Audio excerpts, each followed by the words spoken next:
Jehová rescata la vida de sus siervos.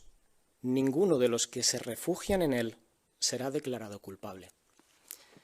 Qué animadoras son estas palabras de David que encontramos en el Salmo 34.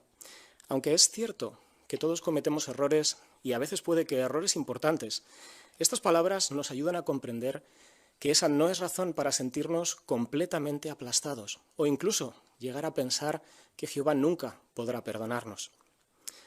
No obstante, también es cierto que estas palabras nos dejan muy claro que en una situación como esa tenemos que tomar acción, tenemos que refugiarnos en Jehová. Ahora bien, ¿qué significa refugiarse en Jehová? ¿Cómo podemos hacerlo? ¿Qué pasos tenemos que dar para que Jehová nos muestre misericordia y nos perdone? Analizar algunos detalles que encontramos en el capítulo 35 de Números sobre las ciudades de refugio nos ayudará a responder a estas preguntas, a ver cómo podemos o cómo pueden hoy en día refugiarse en Jehová quienes han cometido un pecado grave. Comencemos analizando qué eran y para qué servían las ciudades de refugio. Sin duda, Jehová consideraba muy grave el que un israelita le quitara la vida a otra persona. El asesino tenía que pagar con su vida por la sangre inocente que había derramado. El vengador de la sangre, el familiar varón más cercano de la víctima, tenía que actuar con rapidez, tenía que ejecutar al asesino.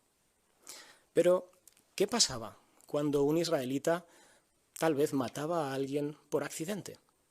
Bueno, leámoslo juntos en el capítulo 35 de Números, en el versículo 15. Números 35, versículo 15. Allí dice: estas 6 ciudades servirán de refugio para los israelitas, los residentes extranjeros y los inmigrantes que están entre ellos, para que cualquiera que mate a alguien sin querer, huya allá. Sí, incluso en un caso como este, el homicida era culpable de derramar sangre inocente. Por eso, pero en este caso, como había sido sin querer, Jehová permitía que se le mostrara misericordia, y por eso tenía que actuar sin dilación. Tenía que huir a una de las ciudades de refugio. Pero no nos imaginamos a un israelita que quizás por accidente hubiera provocado la muerte de otra persona decir algo así como: bueno, es que la ciudad de refugio está un poco lejos y no tengo nada preparado. Mejor voy a tomarme unos días para preparar bien el equipaje, no vaya a ser que se me olvide algo importante. No sería muy lógico, ¿verdad? De hecho, él solo estaría a salvo una vez que llegase a esa ciudad de refugio. Cualquier retraso podría costarle la vida. Pero, ¿qué tenía que hacer cuando llegaba allí? Bueno, lo vemos en la ilustración, en la parte izquierda de la ilustración. Al llegar, tenía que explicarles su caso a los ancianos a las puertas de la ciudad. Y estos, por su parte, debían mostrarle misericordia y ser hospitalarios con él. Sin embargo, algún tiempo después, los ancianos tenían que enviarlo de vuelta, de nuevo, a la ciudad donde había ocurrido la muerte, y lo hacían con un propósito muy específico. Veámoslo juntos, leyendo el versículo 24. Números 35, versículo 24. Allí dice: entonces la asamblea debe juzgar entre el que hirió a la persona y el vengador de la sangre, de acuerdo con estas normas.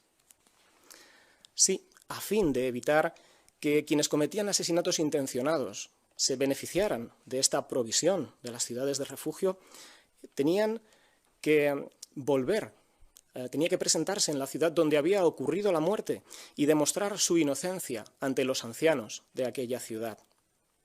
Como hemos leído, la asamblea debía juzgar.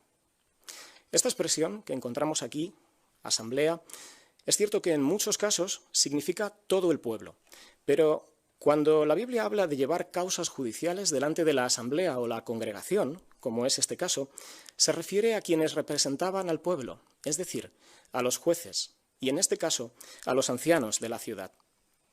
Ellos representaban a Jehová en este caso y tenían que asegurarse muy bien de juzgar de acuerdo con la ley divina. Tenían la responsabilidad de mantener limpia la congregación de Israel a los ojos de Jehová, pero a la vez también tenían la responsabilidad de ayudar al homicida involuntario a beneficiarse de la misericordia de Jehová. Por eso tenían que analizar muy bien la relación que había entre el homicida y la víctima. Tenían que asegurarse de que no hubo odio, ni malas intenciones, ni siquiera negligencia por parte del homicida. Solo si ellos llegaban a la conclusión de que efectivamente había sido un homicidio involuntario, sucedía lo que leemos en el versículo siguiente, en el versículo 25. Y la asamblea debe salvar al homicida de la mano del vengador de la sangre y devolverlo a la ciudad de refugio a la que había huido.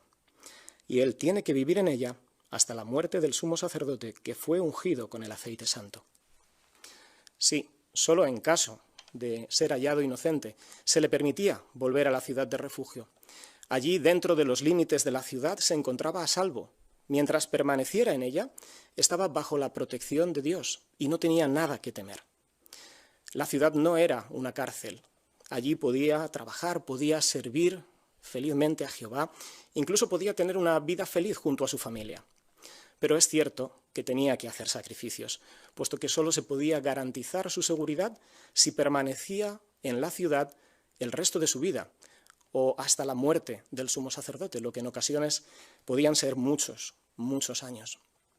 Y desde luego, eso implicaba renunciar a muchas cosas, por ejemplo, a su trabajo, a la comodidad de su hogar, a la libertad para poder viajar. Pero lo cierto es que si salía de la ciudad, demostraba que no le importaba haberle quitado la vida a otra persona y ponía en riesgo su propia vida. Sin duda, todos los sacrificios que tenía que hacer valían la pena.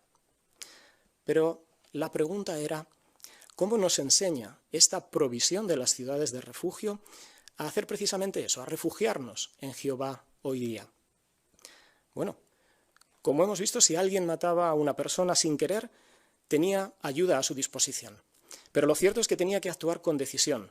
Tenía que buscar esa ayuda lo antes posible y aceptarla. Tenía que huir a la ciudad de refugio, hablar con los ancianos y quedarse allí. Y eso implicaba hacer sacrificios. Nosotros hoy también tenemos que hacer sacrificios si queremos que Jehová nos perdone. Quien comete un pecado grave debe demostrar por su conducta y actitud que está verdaderamente arrepentido. Por supuesto, tiene que dejar de lado cualquier pecado que estuviera cometiendo, pero también tiene que evitar cualquier cosa que pudiera llevarlo a pecar. Debe estar dispuesto incluso a renunciar a cosas que le gustan, como por ejemplo, los amigos. Si nuestros amigos son una mala influencia, ¿dejaremos de relacionarnos con ellos? O si nos cuesta ser moderados con el consumo de alcohol, ¿evitaremos cualquier situación en la que podamos vernos tentados a beber más de la cuenta? O si estamos luchando por controlar deseos sexuales inmorales, ¿estamos dispuestos a evitar cualquier clase de entretenimiento, cualquier película, página web o actividad que pueda despertar tales deseos? Además, quien comete un pecado grave necesita buscar la ayuda de los ancianos de la congregación, como podemos ver en la imagen. Puede que no sea fácil dar ese paso, pero recordemos que Jehová dice que cada uno de ellos será como un refugio o un escondite contra el viento, un refugio contra la tormenta de lluvia. Su ayuda es absolutamente necesaria para recuperar una buena relación con Jehová y una buena conciencia. Y sin duda, es una muestra de la misericordia de Jehová.